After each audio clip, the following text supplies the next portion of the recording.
Where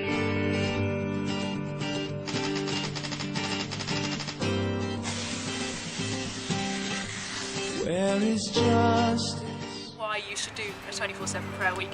Firstly, because it is a costly sacrifice of prayer, and God does something when we give in a costly way, especially of our time.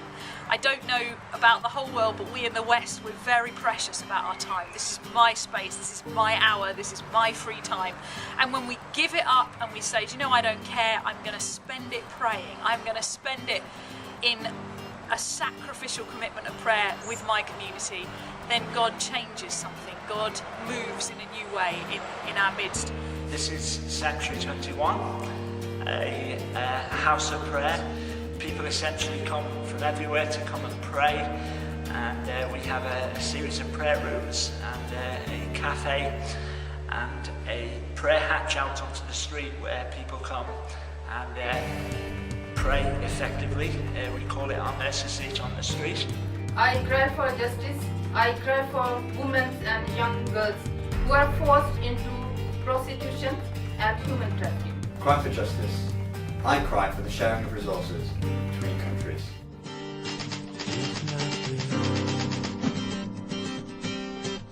All the cries of the oppressed rise up to you. Sätta. Komma till ro. It's a way to calm down and be in focus for a while. It feels good just to bring forward all those things that burdens you to the Lord. And just by saying them, they become smaller. And then I think that this is an answer to my prayers. Things happen when I pray, and some things get easier to handle, and some things really do change. It's because you're doing something all together as a church or a corps, but you're doing it kind of on your own and together at the same time. So when I go into a prayer room, maybe it's just me and there's no one else there, but I've got all the prayers that the 140 people that have prayed before me have written on the walls, and I've got the pictures they've painted, and I've got the messages that they've left, and I've got the Bible open at the page that the last person was reading. And so although I'm praying on my own, I'm praying with everyone else. And before I leave my mark on the room. I write something or draw something, or I leave the Bible open somewhere. I think for me that's just the start of why I would say do 24/7 prayer. It has never got old, and it never will, because we are supposed to commit time to God in prayer on our own and as communities of believers.